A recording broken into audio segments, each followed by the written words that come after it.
a lot of people have this misconception that why should we visit a dentist? Firstly, they think that they should only visit a dental clinic when they are in pain. They think that if they brush twice a day, they are not going to have any dental issues. बच्चों में बहुत एक common problem काफी बच्चों में देखी जाती है कि छोटे छोटे बच्चों के दांत काले हो जाते हैं। इसके बारे में आप बताएंगे कि ये कैसे होती है और इसको हम कैसे अवॉइड कर सकते हैं? सब बोलते हैं घर मतलब पेरेंट्स वगैरह उनके जो घर में लोग हैं बड़े बुजुर्ग वो बोलते हैं नहीं बच्चे का माँ का दूध बेस्ट होता है उसे मत रोको। बट पॉइंट है टाइम क्या है उसका, कब दे रहे हैं, किस अमाउंट में दे रहे हैं। अगर बच्चे को रात में दूध की बोतल लेके सोने की आदत है ये बहुत ही गलत चीज है। बहुत सारे डेंटिस्ट हैं आजकल डर्मेटोलॉजिकल प्रोसीजर्स कर रहे हैं, एस्थेटिक्स कर रहे हैं without having the proper degree. तो इसके बारे में आप क्या कहना चाहती हैं? मुझे लगता है जिसकी जो फील्ड है उसको वही करना चाहिए। Hey guys, today we are going to talk about a very important aspect of our personality that we cannot ignore, and that is our smile. And to have that perfect and dazzling smile, we need a good dentist. And luckily today we have at our show Dr. Vrinda Sharma, who is a very famous pediatric dentist. She also has a dental clinic by the name of Kutum Dental in Vasundhara, Ghaziabad. So welcome to our show, ma'am. Thank you, Dr. Tarandeep, for inviting me for this lovely podcast. So coming to the basics, a lot of people have this misconception that why should we visit a dentist? So would you like to throw some light on this? Yes. So there are a lot of misconceptions when patients visit us in the dental office. Firstly, they think that they should only visit a dental clinic when they are in pain. Secondly, they think that if they brush twice a day, they are not going to have any dental issues. Thirdly, they think that RCT, root canal treatment, is a very painful procedure and they should not go forward with it. And lastly, implants, as we know, they think that it is only for the elder people. So these are some misconceptions that they encounter, but there's nothing like that. तो doctor वृंदा क्या आप बताएंगे कि root canal treatment लोग बहुत डरते हैं इससे, लोगों को लगता है कि ये बहुत ही पेनफुल है। तो आप बता सकती हैं कि इसको कैसे लेस पेनफुल और एक कंफर्टेबल प्रोसीजर की तरह किया जा सकता है? सबसे पहले तो रूट कैनाल को अगर हम उसको सबसे कम पेनफुल प्रोसीजर का सोचे तो सबसे पहले तो डेंटिस्ट के पास ही हम टाइम पे पहुंच जाए। फर्स्ट चीज तो ये इम्पोर्टेंट है बिल्कुल कि पेन जनरली इंडियन पॉपुलेशन में पेशेंट हमारे पास कब पहुंचता है जब वो फार्मासिस्ट से या घर में किसी डॉक्टर से मेडिसिन ले चुका होता है 4 से 5 दिन की और उसका दर्द अब कंट्रोल में नहीं हो रहा होता है, तब वो हमारे पास क्लिनिक में आता है। बट समय पे आना क्लिनिक में और अपना टीथ का चेक कराना ही उनका पेन आधे से ज्यादा रिड्यूस कर सकता है। सेकेंडली, जब जो एनेस्थीसिया होता है जो हम यूज करते हैं फर्स्ट स्टेप रूट कैनाल में, उसके जो लगाने के तरीके हैं वो इतने अच्छे तरीके के आ चुके हैं कि पहले इतनी मोटी मोटी नीडल्स के साइज होते थे, अब वो बहुत बारीक और पतली हो गई हैं जिससे लगाने पे पेशेंट को बिल्कुल नहीं पता चलता है कि वो लगाई गई है। प्लस जो इंस्ट्रूमेंट्स यूज होते हैं अब रूट कैनाल प्रोसीजर्स में सब हैंड मशीन्स हैं जो आपकी चेयर टाइम को रिड्यूस कर देती है। जो पेशेंट को एक अंदर से डर होता है वो भी अगर आपने उनको चेयर टाइम कम कर दिया उनका, वो वैसे ही आधे ठीक हो जाते हैं। अगर हमने उनको 1 घंटे की जगह आधा घंटे बैठाया तो उनके लिए वो कंफर्टेबल है। ओके डॉक्टर, जैसे आजकल इम्प्लांट्स बहुत ही ज़्यादा फेमस है इंडस्ट्री के अंदर, बट लोगों में बहुत ही बड़ा मिसकंसेप्शन है कि इम्प्लांट सिर्फ बड़े लोगों के लिए है, एज्ड लोगों के लिए है और यंगस्टर्स के लिए नहीं है। तो इसके बारे में आप क्या कहना चाहेंगी? तो implant basically being a paediatric dentist, मैं अब ये देखती हूँ कि बच्चे जिनके दांत 14-15 एज ग्रुप में ही खराब हो गए, परमानेंट टीथ की बात कर रही हूँ मैं, तो उनका जब वहीं से ट्रीटमेंट शुरू होने लग जाता है तो उन दांत की लाइफ ज्यादा रह नहीं जाती। अब जनरली 25-28 ईयर ओल्ड्स भी ऐसे आते हैं जिनके दांत निकले हुए होते हैं। एडल्ट ओल्ड एज के तो होते ही हैं, क्योंकि पहले जमाने में ये प्रोसीजर नहीं था, रूट कैनाल भी नहीं था, जैसे ही दांत खराब हुआ, दर्द हुआ, दांत निकाल दो। तो जनरली जो वो एज ग्रुप आता है उनके तो वैसे ही नहीं रहते। बट अब इम्प्लांट का अगेन करने का जो तरीका है, जो एडवांसमेंट हो गया है उससे, प्लस जो उसकी advancement of types of implants हैं आपके, उसकी वजह से अगेन लेस चेयर टाइम वाला प्रोसीजर हो गया है। एंड अफोर्डेबिलिटी में मैं ज़रूर कहूँगी कि इट इज़ नॉट, थोड़ा सा ये जो हमें फीडबैक मिलता है, थोड़ा अफोर्डेबिलिटी की बात जहाँ आती है तो वो थोड़ा सा वही एक मैं आपसे बोलूँगी नेगेटिव एस्पेक्ट है, जिससे थोड़ा सा पेशेंट्स पीछे हटते हैं कराने से। नहीं तो इसकी अब अवेयरनेस बहुत बढ़ गई है, तो सामने से पेशेंट आते हैं ये बोल के कि इम्प्लांट या स्क्रू, जो उसका एक लेमन टर्म है, वो कि हमें वही कराना है क्योंकि उसके लॉन्ग टर्म बेनिफिट्स ज्यादा होते हैं। आजकल एक और चीज इंडस्ट्री में बहुत ज्यादा कॉमन हो गई है जिसे हम कहते हैं विनियर्स। सो सारे celebrities, Bollywood actors, everybody wants to get it done. तो इसके बारे में आप बताएंगे कि इसको कैसे कर सकते हैं और इसके क्या प्रोटोकॉल्स हैं? देखिए, लोगों को के लिए आजकल लुक्स बहुत इम्पॉर्टेंट हो गई हैं। बहुत लोग सब अपने लुक्स के लिए बहुत कॉन्शियस हो गए हैं। जैसे अगर मैं सिर्फ डेंटिस्ट्री की ना बात करूं, फेस के लिए भी बोटॉक्स, फिलर्स जो हम सुनते आए हैं, वो अब एक बहुत नॉर्मल प्रोसीजर हो गया है सबके लिए करवाना। Facials, they always want to get something higher, कि लेजर वाला या कोरियन वाला जिसमें मशीन्स इन्वॉल्व है। तो people are very much aware and conscious about their looks. So उसी का एक प्रोसीजर, एक्चुअली 2 प्रोसीजर्स होते हैं, एक विनियर होता है एंड एक टूथ वाइटनिंग होता है। आपने विनियर पूछा है, तो विनियर बेसिकली लेंस की तरह शेल्स ऑफ सिरेमिक होता है जो हमारे दांतों फ्रंट टीथ पे लगाया जाता है।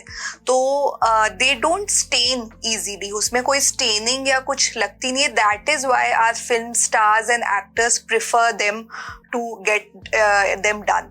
तो इसमें कैसे करते हैं, इसमें हमें बहुत ही हल्का से दांत को रिड्यूस करना होता है एंड एक स्टिकी मटेरियल से हम वो दांत पे बॉन्ड कर देते हैं। उससे दांत हमारे नेचुरली लुक रखते हैं, perfect size, perfect shape match हो जाता है उसमें हमारा, और ऐसा लगता ही नहीं है कि हम किसी ने कोई ट्रीटमेंट कराया है। तो इसमें ज़्यादा कोई टेक्निकलिटीज़ इन्वॉल्व नहीं होती हैं and end of the day बहुत अच्छे दांत आपको मिलते हैं। इसीलिए ये बहुत इन हाउस कॉस्मेटिक प्रोसीजर है जो बहुत ज़्यादा आजकल देखा जा रहा है कि लोग करवा रहे हैं। तो इसे कोई भी करवा सकता है डॉक्टर? हाँ जी, कोई भी करा सकता है। इसको स्पेसिफिकली जो हम लोग के पेशेंट्स देखे जाते हैं, मोस्टली ये वैसे लोग हैं जिनका बोलना, लुक्स बहुत इंपॉर्टेंट है उनकी जॉब में, लाइक मॉडल्स हैं, एयर होस्टेसेस हैं, जो मैक्सिमम हमारे पेशेंट्स होते हैं।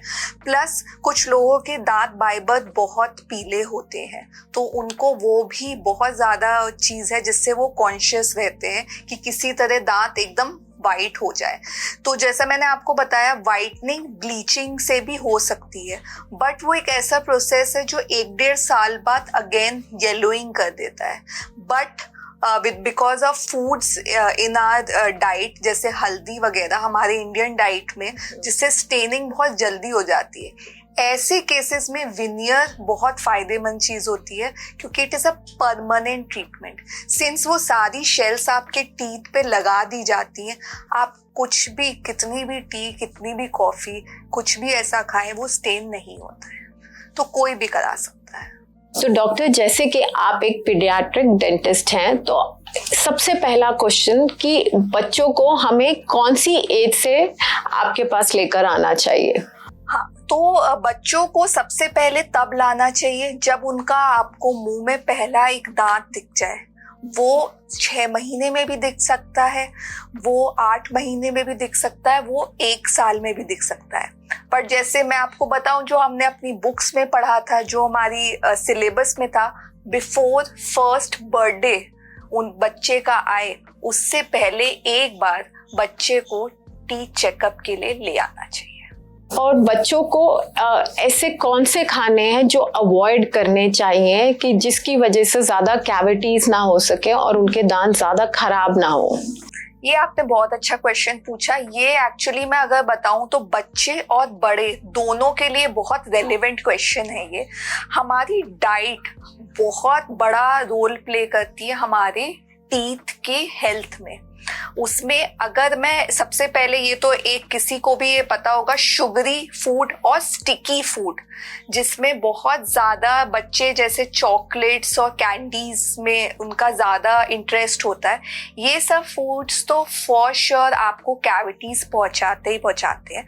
बट अलॉन्ग विद दैट कुछ खानों की कमी की वजह से भी हमारे मुंह में डेंटल इश्यूज होते हैं, जैसे गम इश्यूज। अगर कुछ विटामिन्स और मिनरल्स की कमी है, उस वजह से भी गम में प्रॉब्लम्स होती हैं, जिसे हम लेमैन में पायरिया बोलते हैं। Thirdly, frequent snacking between food, ये जो बच्चों की बहुत आदत होती है, आप नहीं रोक पाते, थोड़ी थोड़ी देर पे खाते रहना, बट प्रॉपरली रिंस नहीं करना खाने के बाद। खाना हमेशा लॉज्ड रहता है टीथ में, एंड उस वजह से कैविटी लगना ज़्यादा इजी हो जाता है। एंड लास्टली, एडल्ट्स में कुछ लोगों को एसिडिटी इश्यूज होते हैं। एसिडिटीज की वजह से आपका जो दांत का इनामल होता है वो बहुत जल्दी घिस जाता है। तो फूड्स, डाइट बहुत इम्पोर्टेंट होती है हमारे कैविटीज ना कॉज करने में। तो ये अवेयरनेस हम कैसे जनरेट कर सकते हैं डॉक्टर, कि जैसे कि हम एक नॉर्मल पीडियाट्रिशियन के पास तो लोग बच्चों को लेकर जाते हैं, हर महीने या 15 दिन में भी लेकर जाते हैं, कि हम एक पीडियाट्रिक डेंटिस्ट के पास क्यों नहीं लेकर जाते, और ये कितना जरूरी है, आप इसके बारे में बता सकते हैं? देखिए, ये बहुत इम्पोर्टेंट है। जब तक उसको बच्चे को पेन नहीं होता है, हम बच्चे को जनरली ले नहीं जाते हैं, क्योंकि अभी भी हमारी इंडियंस में मेंटालिटी है कि मिल्क टीथ है, डॉक्टर साहब दूध के दांत हैं, क्यों बचा रहे हो, ये तो गिर जाने हैं। बट ये दूध के दांत भी जब तक आपका बच्चा 12-13 साल तक रहता है, तब तक ये मुंह में रहते हैं और वो इन्हीं से ही खाता है।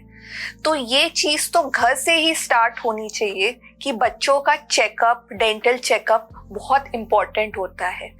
तो उनको ले जाना, मुझे पता है बहुत पेरेंट्स का ये रहता है कि बच्चा डरता है जी आने से, किसी बच्चे को किसी हॉस्पिटल सेटअप में अच्छा नहीं लगता आना। बट आप तो खुद जब आते हैं तो बस मैं उनसे ये एडवाइस करूंगी कि उनको साथ में ले आए। कुछ नहीं करवाना, कोई ट्रीटमेंट नहीं कराना, बस उन्हें जब आप कराए तो उन्हें साइड में सामने बैठा दीजिए, तो कम से कम दे वो एनवायरनमेंट से थोड़ा सा एक्लिमेटाइज होंगे। तो नेक्स्ट टाइम उनके लिए आना, क्योंकि बच्चों में साइकोलॉजी और बिहेवियर यही मेन चीज होती है ट्रीटमेंट करने में। उनको ये साथ ट्रस्ट इश्यूज बहुत होते हैं। एक बार आपने उनको ट्रस्ट ये दे दिया कि कुछ नहीं होगा, नथिंग इज पेनफुल, उनके लिए हर जगह जाना एक प्लेजेंट एक्सपीरियंस बन जाएगा। तो इट इज़ वेरी इंपॉर्टेंट कि ये हम घर से ही स्टार्ट करें, उनको चेकअप्स पे ले जाएं। जैसे कि डेंटल ऑफिस में ले जाना बहुत इंपॉर्टेंट है, वैसे ही घर पे ब्रशिंग के ऊपर थोड़ा ज़्यादा तवज्जो देना बहुत इंपॉर्टेंट है। डाइट की जैसे मैंने आपसे पहले बात करी, वो बहुत इंपॉर्टेंट है कि वो ही घर में उनको थोड़ा सा कंट्रोल, क्योंकि ज़्यादातर जैसे पेरेंट्स आके बोलते डॉक्टर साहब हमारी नहीं सुनते, आप बोल दीजिए, बट वो थोड़ा इंस्टिल करना शुरू से ही वो बहुत इम्पोर्टेंट है कि पेरेंट्स करें। डॉक्टर, बच्चों में बहुत एक कॉमन प्रॉब्लम काफी बच्चों में देखी जाती है कि छोटे छोटे बच्चों के दांत काले हो जाते हैं, जिसको हम बोलते हैं नर्सिंग बॉटल केरीज। तो इसके बारे में आप बताएंगे कि ये कैसे होती है और इसको हम कैसे अवॉइड कर सकते हैं? तो नर्सिंग बॉटल केरीज को हम अर्ली चाइल्डहुड केरीज भी कहते हैं। बॉटल से, जैसे हम वर्ड में ही बॉटल आ रहा है, तो बॉटल कैसे होता है कि जब बच्चा बहुत लॉन्ग प्रोलॉन्ग ड्यूरेशन के लिए या फिर अपनी मदर्स फीट पे रहता है और या फिर रात में बॉटल से फीडिंग करता है। सब बोलते हैं, घर मतलब पेरेंट्स वगैरह, उनके जो घर में लोग हैं बड़े बुजुर्ग, वो बोलते हैं नहीं, बच्चे का माँ का दूध बेस्ट होता है, उसे मत रोको। बट पॉइंट है टाइम क्या है उसका, कब दे रहे हैं, किस अमाउंट में दे रहे हैं। अगर बच्चे को रात में दूध की बोतल लेके सोने की आदत है, ये बहुत ही गलत चीज है। इसको हमें थोड़ा सा इस पे कंट्रोल करना पड़ेगा। मदर्स परेशान होते हैं, वो बोलते हैं कि नहीं सोता है बच्चा, तो हमें इसके ऑल्टरनेटिव्स देखने पड़ेंगे। थोड़ी मदर की मेहनत इसमें ज्यादा होती है। जैसे बच्चा सो जाए तो हमें गरम गीले क्लॉथ से थोड़ा उसके टीथ साफ कर सकते हैं।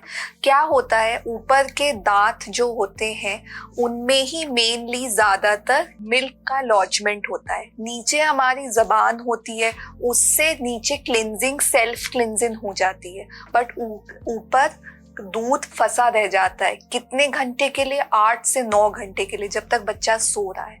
तो इट इज वेरी इंपॉर्टेंट कि हम ये सॉल्यूशंस देखें जिससे बच्चा कम से कम वो चीज धीरे धीरे छोड़े। सेकेंडली, जब बच्चा सो रहा होता है, दूध की बोतल हटा के अगर हम थोड़ी देर के लिए पानी की लगा दें तो उससे कम से कम वो चीज फ्लश हो जाएगी, क्योंकि छोटे बच्चे रिंस तो कर नहीं सकते। तो ऐसे करके हम थोड़ा अवॉइड कर सकते हैं। प्लस एज बहुत इंपॉर्टेंट है। आप बॉटल फीडिंग कब तक करा रहे हैं? 1 से 1.5 साल मैक्सिमम, इससे ज्यादा नहीं। कुछ बच्चे 5-5 साल तक बॉटल पे रहते हैं, वो गलत चीज है, वो अवॉइड करनी चाहिए। दूसरी चीज डॉक्टर, जो बच्चों में बहुत कॉमनली देखी जाती है, जिसको हम बोलते हैं थंब सकिंग, और बहुत सारे लोग पैसिफायर्स यूज करते हैं, जो इसका मेजरली इसी की वजह से दांत खराब होते हैं या दांतों का जो प्रोक्लिनेशन आता है। तो इसके बारे में आप थोड़ा बताएंगे हमारा? तो थंब सकिंग, पैसिफायर्स, अगेन जैसे बॉटल केरीज में एज मैंने आपको बताई इम्पोर्टेंट है, वैसे पैसिफायर्स का यूसेज में भी एज बहुत इम्पोर्टेंट है। 2 years, 3 years मैक्स, इससे ज्यादा हमें ये पैसिफायर्स यूज नहीं करने चाहिए। थंब सकिंग के लिए अगेन पेरेंट्स का बहुत रोल है। उनको बार बार प्यार से बोलना बहुत ज़रूरी है कि ना करें। सेकेंडली, फिर उसके एडवर्स, जब बहुत किसी को क्रोनिक होती है, बहुत साल हो जाते हैं, देन देयर आर गार्ड्स जो हम थंब में लगाते हैं जिससे बच्चा ना करे। कुछ कड़वे सॉल्यूशंस होते हैं जिनको हम लगाते हैं जिससे ना करें। But it is more of again counseling from the parents as well as the dentist कि आप उनको समझाएं कि ये ज़रूरी है कि वो ना करें, क्योंकि इसकी वजह से आगे क्या प्रॉब्लम होती है, बच्चों के दांत आगे हो जाते हैं। माल अलाइनमेंट ऑफ टीथ, आगे पीछे का दांत होना बहुत कॉमन हो जाता है इनकी वजह से। बच्चा ठीक से बाइट नहीं कर पाता, ठीक से च्यू नहीं कर पाता। सो हमारे पास मोस्टली पेरेंट्स क्या लेके आते हैं कि डॉक्टर इसका ना स्कूल स्टार्ट होने वाला है एंड ना इसके दांत काले हैं और आगे हैं, कुछ कर दो आप, क्योंकि ये कॉन्शियस हो रहा है। तो ये चीज, ये जादू नहीं हो सकता जो तुरंत हो जाए। वो शुरू से, फिर वो जब हैबिट्स पे आप बैक पे जाते हो तो या फिर बॉटल चल रही होती है, या फिर बच्चा थंब सकिंग कर रहा होता है, या फिर पेरेंट्स ही पैसिफायर्स लगा रहे होते हैं। तो वो अवेयरनेस बहुत जरूरी है घर से ही, कि वो पेरेंट्स को ये सब पता हो तो ही वो बच्चे को आगे इसको समझा सकते हैं। एक और चीज बहुत कॉमन जो सुनी जाती है, देखी जाती है, जो बच्चों में भी होती है, बड़ों में भी होती है, जिसको हम बोलते हैं ब्रक्सिज्म या नाइट ग्राइंडिंग। तो इसके बारे में आप बताएंगे डॉक्टर कि हम इसको, कि जिनको आदत है वो ये आदत कैसे छोड़ सकते हैं, और इससे जो हार्मफुल इफेक्ट्स होते हैं हम उनको कैसे काउंटरैक्ट कर सकते हैं? सो ब्रक्सिज्म इज बेसिकली, जैसे आपने बोला, नाइट ग्राइंडिंग। किसी किसी को इतना खराब होता है कि it is even in the day as well. तो इसके 2-3 कॉजेज होते हैं। एक तो स्ट्रेस बहुत ज्यादा, कुछ लोगों को सबकॉन्शियस भी होता है। जैसे नाइट ग्राइंडिंग आप उनसे पूछोगे उन्हें नहीं पता है, बट जो साथ में सोता है उसको पता है, क्योंकि उसकी अलग से बहुत एविडेंट आवाज आती है। थर्डली, जैसा मैंने स्टार्टिंग बोला, डाइट बहुत इंपॉर्टेंट है। किसी किसी को गैस्ट्रिक इश्यूज बहुत ज्यादा होते हैं, तो उनकी वजह से भी दांत आपके बहुत इजीली घिस जाते हैं। अब आप कैसे स्टॉप कर सकते हैं? बच्चों में तो वही, जैसे बाकी हैबिट्स में आपको उनको थोड़ा सा टोकना पड़ेगा। नहीं तो ट्रीटमेंट में एक नाइट गार्ड होता है, जो बेसिकली एक माउथ गार्ड होता है, जो जनरली बॉक्सर्स लगाते हैं। वो भी क्यों लगाते हैं? जब वो जिमिंग एंड ऑल करते हैं, हम जब कोई भी वेट उठाते हैं तो हमारे सबसे पहले हम क्लेंच करते हैं अपने दांतों को। तो जो जिम में जाने वाले जो बॉडी बिल्डर्स होते हैं, वो तो इट इज ये एक रेगुलर अफेयर है उनके लिए नाइट गार्ड लगाना। तो वो ही वैसा ही एक सॉफ्ट नाइट गार्ड होता है जो हम बड़ों को देते हैं, सो दैट वो एक बैरियर बन जाता है आपके ऊपर और नीचे दांतों में। जब भी आप ग्राइंडिंग करोगे तो बीच में वो आएगा, तो ऐसे वो प्रोटेक्ट करता है। बट उसका अनदर नेगेटिव वो ये रहता है कि हमेशा आपको उसको अपने पास रखना है। जब भी आप खाना खाएं तो आपको उसको उतारना पड़ता है। तो वो थोड़ा सा पेशेंट्स को कमबसम लगता है कि ये तो बहुत मेहनत है निकालना लगाना, बट अगर वो नाइट में भी लगा लें उसको तो उनके लिए काफी है। और ब्रक्सिज्म जैसी चीज तुरंत नहीं जाती है, वो हम धीरे धीरे कम होती है और बहुत सालों बाद पेशेंट को आदत उसकी छूटती है ना करने की। डॉक्टर, जब हम बात करते हैं हमारे ओरल हाइजीन की, तो लोगों को लगता है कि सिर्फ 2 टाइम ब्रश करने से दांत साफ रहते हैं, पर ये कितना ज्यादा इम्पोर्टेंट है? Flossing, using interdental brush, mouth wash, इस सब के बारे में आप बताना चाहेंगे हमारी ऑडियंस को? तो ब्रशिंग तो ये बहुत, जैसे जो हमारे पास आते हैं पेशेंट्स, वो बोलते हैं हम तो 2 टाइम ब्रश करते हैं फिर भी क्यों कैविटीज है। देखिए, कैविटीज के रीजंस बहुत है। जैसे मैंने आपको बोला, डाइट, फ्रीक्वेंट स्नैकिंग, ये सब रीजंस है। कुछ लोगों में हेरिडिटरी भी कॉज होता है कि दोनों साइड से आपका जो फैमिली है उनमें लोगों को माल अलाइनमेंट है। किसी साइड, एक मदर की साइड कैविटी ज्यादा होती है, फादर की साइड दांत आगे पीछे है, तो वो बच्चे में भी आई जाता है। तो डॉक्टर, क्या लेटेस्ट एडवांसमेंट्स आजकल हो गए हैं डेंटल ट्रीटमेंट्स के अंदर? जो लेटेस्ट एडवांसमेंट्स हैं डेंटिस्ट्री में, उसमें सबसे पहले CBCT हम बोलते हैं, जो एक तरह का CT स्कैन होता है। उसमें हम ज़्यादा अच्छे से इम्प्लांट करने की प्लानिंग कर सकते हैं। ऑल्सो हम रूट कैनाल्स का भी इवैल्यूएशन बहुत इजीली कर सकते हैं, because it is a 3D image. CBCT जो होता है उसमें every corner, every side of the tooth is visible in that image। तो वो बहुत easy होता है implants करने में and root canals करने में। सेकेंडली, हमारे जो एडवांसमेंट है वो है डिजिटल स्कैनर्स, जो इम्प्रेशंस लेने की टेक्निक होती है। जब हम कैप्स करवाते हैं, जो मुंह में टीथ का, जिसे हम बोलते हैं साइज लेना कैप करने के लिए, अब डिजिटल स्कैनर्स के आके वो थोड़ा सा पेशेंट के लिए एज वेल एज डेंटिस्ट के लिए बहुत इजी हो गया है, क्योंकि स्कैनर्स एक पेन की तरह आपका इंस्ट्रूमेंट होता है, जिसे बस मुंह में घुमाना होता है। पहले ज़माने में वो पेस्ट लाइक मटेरियल होता था, जिसे मुंह में लगाया जाता था, फिर उसे सेट होने का वेट किया जाता था, फिर निकाला जाता था। होता वो भी था, प्लस उससे अब ये बेटर ऑप्शन है, क्योंकि अगेन ये कम कम्बरसम है, प्लस टेक्निक सेंसिटिव भी नहीं है। ऑल्सो इसमें जो आपका टाइम होता है लैब जाने का, वो भी रिड्यूस हो जाता है, क्योंकि आप जो स्कैन होता है दांत का, वो सीधे मेल कर देते हैं, तो इसमें पर्सन बीच में इन्वॉल्व नहीं होता है, तो देयर आर कम less chances of error, human error के। थर्डली, लेजर्स, जैसे लेजर बॉडी के हर पार्ट के ट्रीटमेंट में आ गया है, वैसे डेंटिस्ट्री में भी लेज़र आ गया है। लेज़र से हम रूट कैनाल्स कर सकते हैं, लेज़र से हम आपका कोई भी गम इशू है उसको रिड्यूस कर सकते हैं। आजकल अल्सर्स जो होते हैं जिससे बड़े और बच्चे दोनों बहुत परेशान हो जाते हैं, उसका भी ट्रीटमेंट आराम से लेज़र से हो सकता है।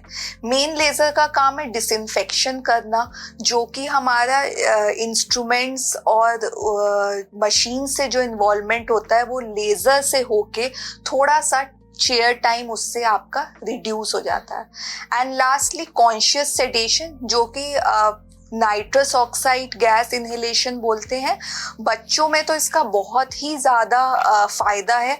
आजकल जो देखा जा रहा है बड़ों के लिए भी उतना ही इसका यूज़ हो रहा है, because there are patients who are very anxious, बड़े जिनको चेयर पे बैठने में बहुत जेन्युइनली डर लगता है। It is not about the treatment, it is about entering into the dental office and sitting at the dental chair. उनको वही चीज बहुत ज्यादा एंशियस कर देती है। तो बेसिकली नाइट्रस ऑक्साइड होता है जिसे हम लाफिंग गैस बोलते हैं, इसको लगा के थोड़ा सा आप सबलाइम हो जाते हो, थोड़ा सा आपकी एंशियसनेस कम हो जाती है। Better for kids, but again it is very much age sensitive. बहुत छोटे बच्चों में आप नहीं कर सकते इसको, क्योंकि इसमें पेशेंट का रिस्पॉन्ड करना बहुत ज़रूरी होता है कि उसको कितना वो होश में है और कितना नहीं है। अगर एक छोटा बच्चा है जो 4 इयर्स से छोटा है, वो नहीं बता पाएगा आपको कि उसको कैसा लग रहा है। So it is very important कि 4 या 6 एज ग्रुप के ऊपर ही हो, and very good for old age patients also जो ट्रीटमेंट से डरते हैं। तो डॉक्टर वृंदा, आप ये बताएंगे कि डेंटल इम्प्लांट्स कैसे डेंचर्स और ब्रिजेस से बेटर है, उसके क्या ज़्यादा एडवांटेजेस हैं इन दोनों चीज़ों से? सो पहले तो मैं ये बात करूंगी डेंचर्स से, जो कि बहुत सालों से होता आया हुआ ट्रीटमेंट है।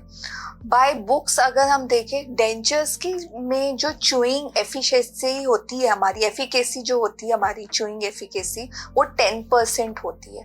आप उससे नॉर्मल खाना खा सकते हैं, राइट, रोटी सब्जी दाल चावल, बट इफ यू एक्सपेक्ट कि हम चने और बहुत हार्ड चीजें खाएं, दैट इज नॉट पॉसिबल। तो वो एक एस्पेक्ट हो गया डेंचर्स का। Second comes the bridges. Now, why is implant advantageous than a bridge?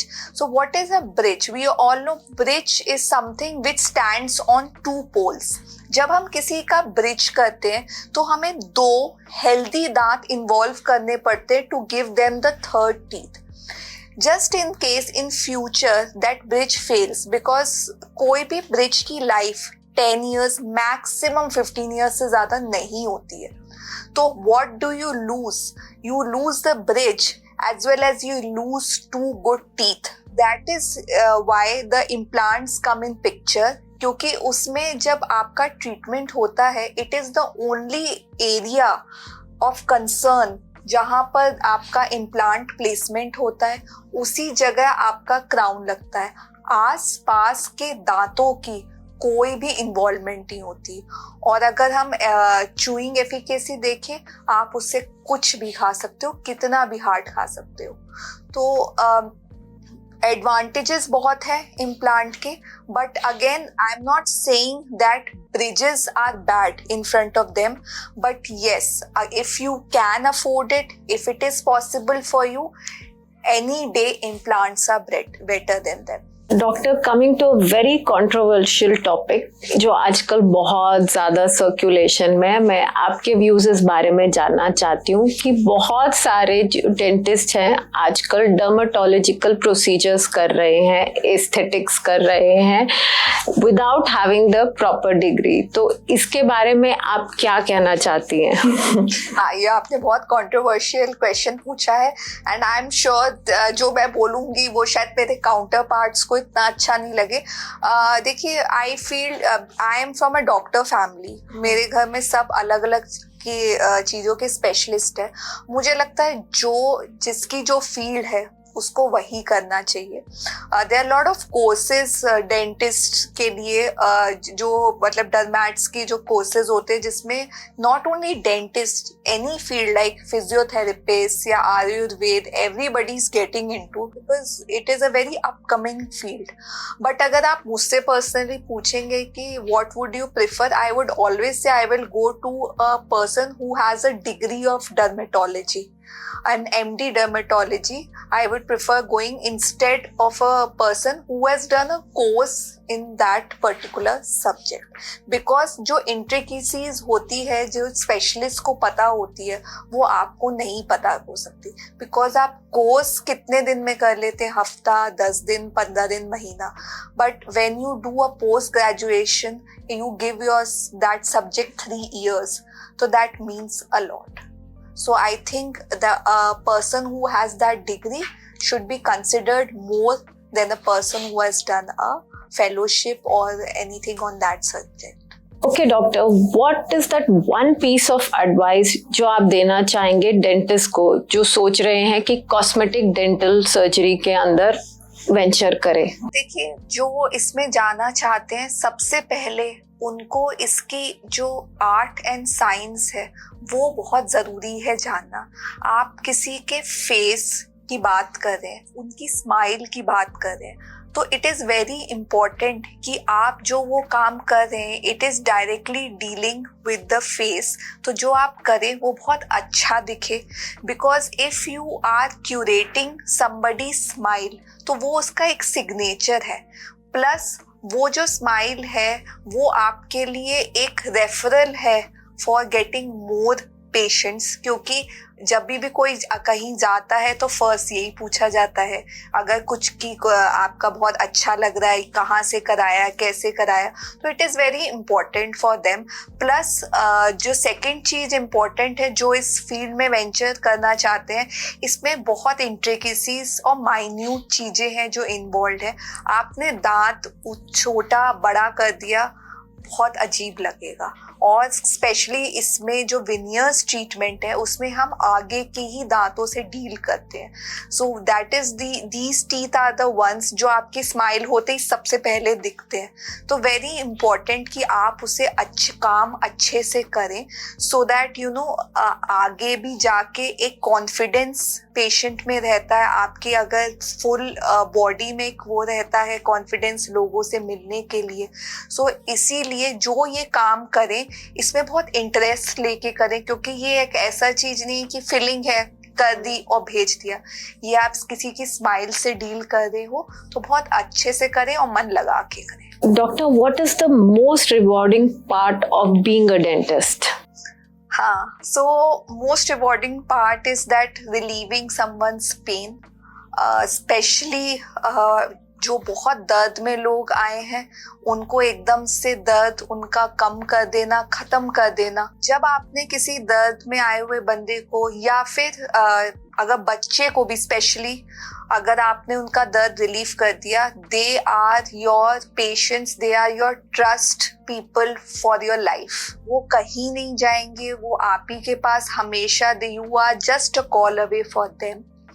And secondly, किसी की स्माइल चेंज कर देना, वो ऐसी चीज है जिसको रिएक्शंस, जैसे हम ट्रीटमेंट करते हैं, we give them the mirror कि देखिए। आज ही सुबह एक फिलिंग के लिए आए थे मेरे पास, उनकी आगे वाले दांतों में कैविटी थी, मैंने फिलिंग करी, उन्होंने कहा कहाँ है फिलिंग, तो इतनी खुश हो गई वो। स्पेशली फॉर फीमेल्स लुक्स बहुत इम्पोर्टेंट है।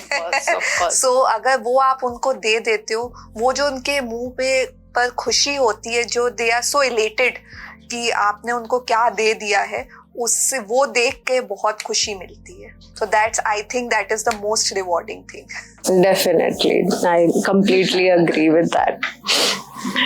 अच्छा डॉक्टर, एक पीस ऑफ एडवाइस जो आप देना चाहेंगे for the people who are really scared to go to a dentist? देखिए, first of all I will say कि डरने की कोई बात नहीं होती है।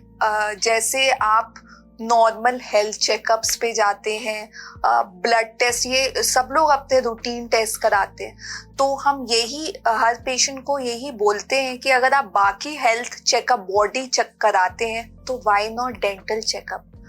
It's very important that every 6 months you just visit a dental clinic and get a checkup done. People ask us, why don't dentists have cavities or they don't have dental issues? Because we get the checkup done. We know the importance. तो ये awareness रहना कि checkups बहुत important है, वो ही बहुत बड़ी चीज होती है पेशेंट्स को समझना। And lastly, dentist are nice people, so ऐसा कुछ डरने की बात नहीं होती। आप आके देखो, ऐसा हर कोई डेंटिस्ट सुई लेके नहीं बैठा हुआ आपको दर्द देने के लिए। डॉक्टर, एक कॉमन मिथ है, बहुत लोगों को लगता है कि जब हम स्केलिंग कराते हैं तो इससे हमारा इनामल वेयर आउट हो जाता है, तो इसके बारे में आप बताना चाहेंगी? हाँ, सो इनामल जो होता है हमारी बॉडी का हार्डेस्ट पार्ट होता है।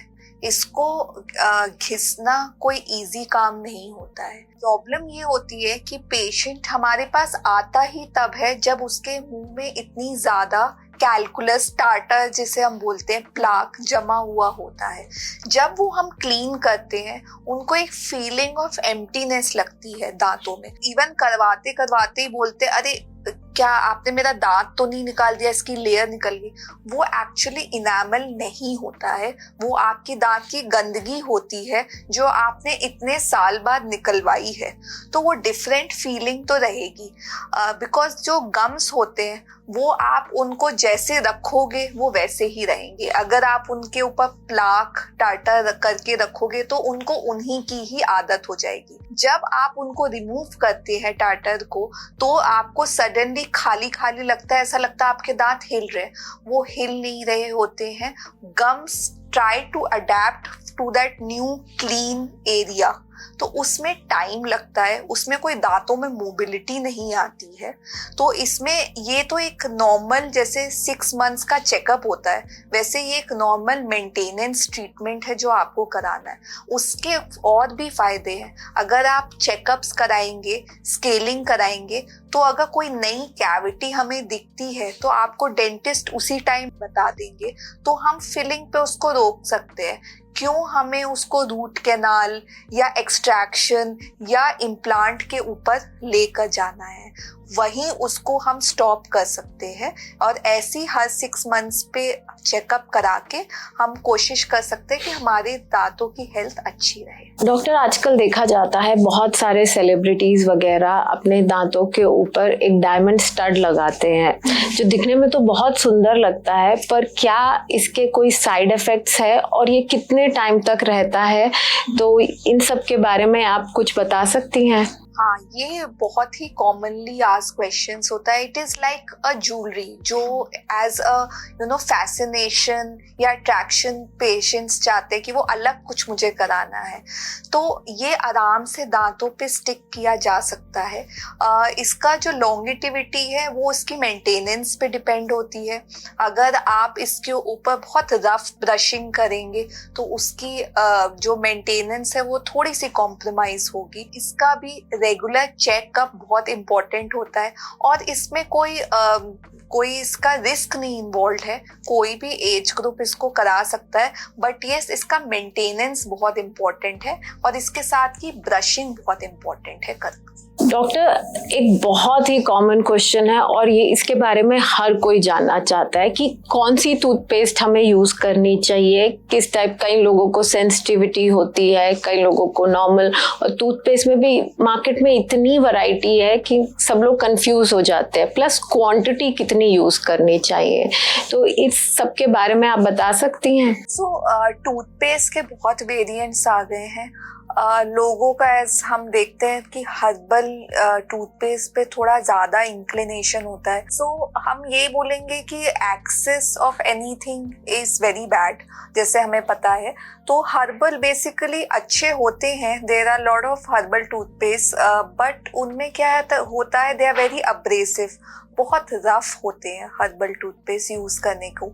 प्लस जो इंडियन टूथ ब्रशिंग की टेक्निक है वो बहुत ही ज्यादा रफ है। जैसा हमने ब्रक्सिज्म, नाइट ग्राइंडिंग की बात करी थी, आधे से ज्यादा का जो कॉज होता है वो होता है एक्सेसिव ब्रशिंग, एक्सटेंसिव ब्रशिंग और वेरी हार्ड ब्रशिंग। तो जो टूथब्रश का यूसेज है, जैसे हमें पता होना चाहिए कि हमें हर 3 मंथ्स पे एक ब्रश चेंज करना चाहिए, बट जनरली हम तब तक नहीं चेंज करें जब तक उसके ब्रिसल्स पूरे ही ऐसे इवर्ट हो जाए। तो बहुत इंपॉर्टेंट है कि आप ब्रश कैसा यूज करें। हर्बल कैन बी यूज्ड, मना नहीं करें, बट ट्वाइस अ वीक और वंस अ वीक इतना। कुछ टूथपेस्ट में कंपोनेंट्स है which are very essential for your teeth। अब उसमें भी बहुत वर्जन्स आ गए हैं कि sodium lauryl sulphate is not good for teeth, ये अच्छा नहीं होता। वो fluoride is very important for children, they should be there in the toothpaste. अभी स्टडीज आ गई है कि फ्लोराइड इतना अच्छा नहीं है, नहीं होना चाहिए, बट हमें तो 3 साल पढ़ाई पोस्ट ग्रेजुएशन में यही सिखाया गया था कि everything should be fluoride releasing, चाहे वो फिलिंग हो चाहे वो टूथपेस्ट हो। सो बच्चों के लिए फ्लोराइड कंटेनिंग टूथपेस्ट बहुत इंपॉर्टेंट है। Herbal toothpaste specially old age के लिए बिल्कुल रिकमेंडेड नहीं है। अगर even if you are using, your brushing should be very soft with ultra soft kind of brushes. You can use herbal toothpaste like twice or thrice a week। Thirdly, जो important आपने बात करी sensitivity की, sensitivity के जो toothpaste है लोग उनको रोज मर्दा में यूज करते हैं।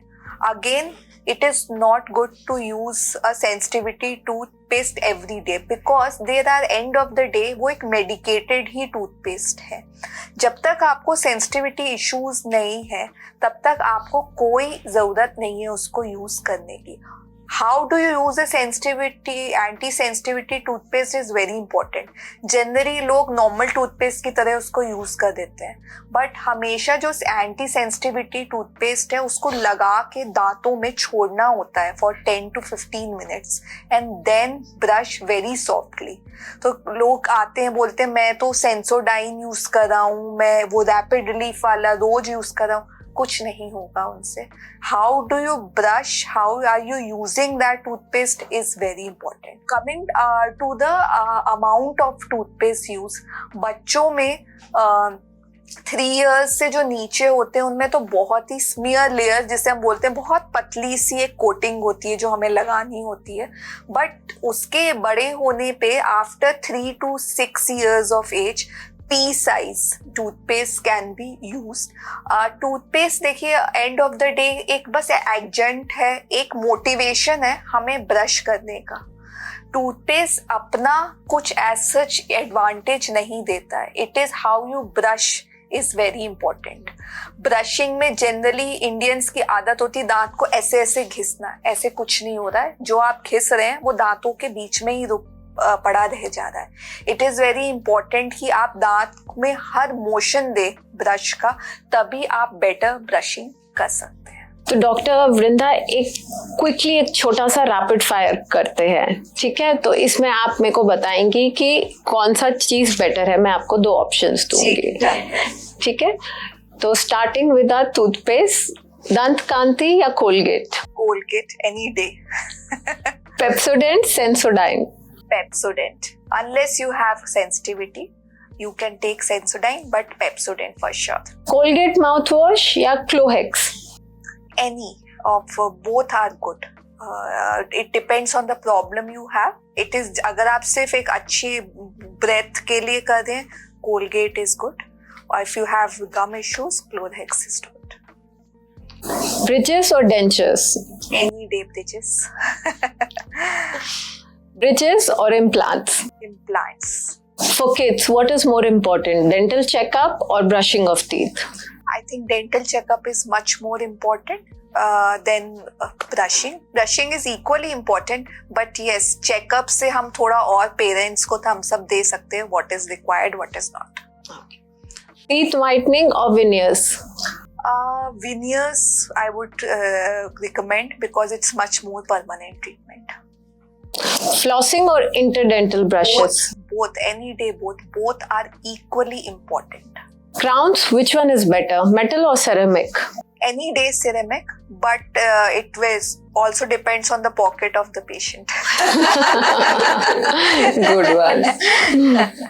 Thank you so much, Dr. Vrinda, for throwing so much light on dentistry and all the aspects related to dentistry.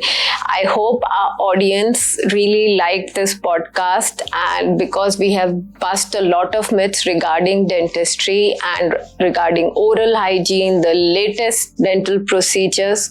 So I hope you really enjoyed this podcast, and if you did, do like, comment and subscribe. Thank you.